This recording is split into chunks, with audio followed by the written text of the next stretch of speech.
You start out strong at a steady pace, but as you get closer to the middle, you start to settle down into a much more manageable zone. But as you near the end, you kick the jets up to 100 as you dump all that you have right in you at the end.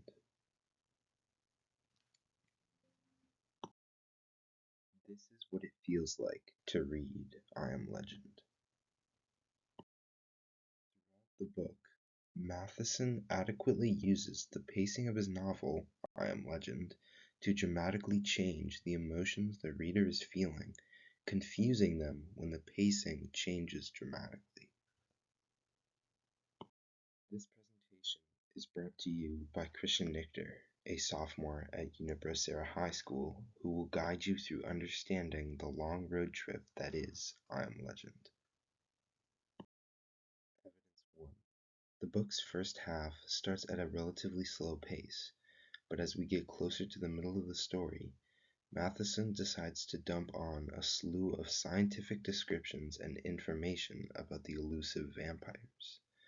On page 86 of chapter 11, we find Neville studying a droplet of vampire blood, revealing that the virus isn't a virus at all, it's a bacillus. After such a long drought of new information about the dreaded vampires, Matheson, out of the blue, drops tons of information describing the cellular nature of the vampire bacillus. This sudden drop of information can come off as confusing to the reader. After all, such a big drop of information after a long period of nothing makes it a bit harder to wrap your head around. Evidence number 2. The flashbacks. Throughout the book, there are many flashbacks that recall different times in Neville's life, as the vampire plague starts to change his life and the ones of those around him. At the beginning of chapter 14, on page 111, we see that Neville is experiencing a feeling of bliss as he further matures to accept the dungeon that he exists in.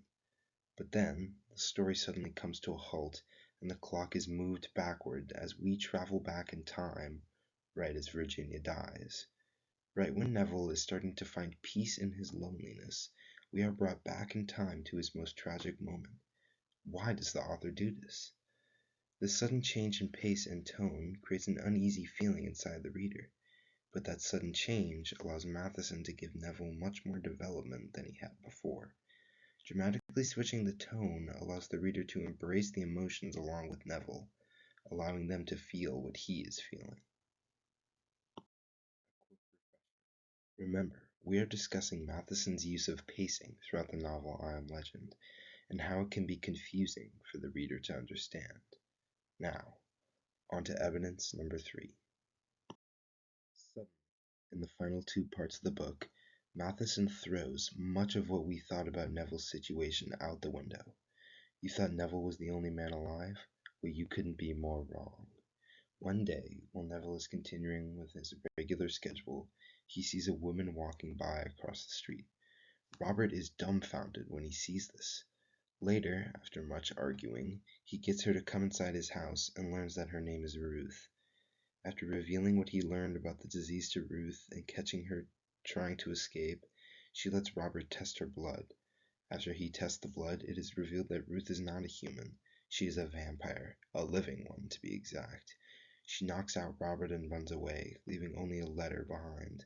The next morning when Robert wakes up, he reads the letter, and it reveals that Ruth was not the only vampire. There was a whole society of them, and they were planning to kill every other living human and dead vampire. After all of this is revealed, it is quite confusing for the reader to comprehend. How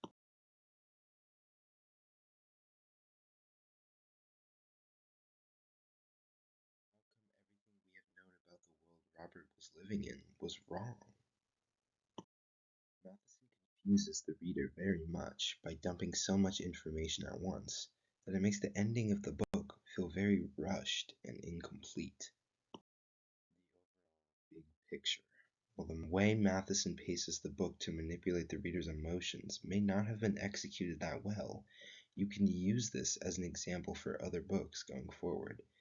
Being able to have a good understanding of how the author manipulates the reader throughout the book can help you further understand any other books you read in the future. Matheson uses the pacing of his novel to try and quickly change how the reader is feeling during certain scenes, but he doesn't pull it off perfectly, making his book seem rushed in very dramatic scenes. Thank you for listening to my presentation.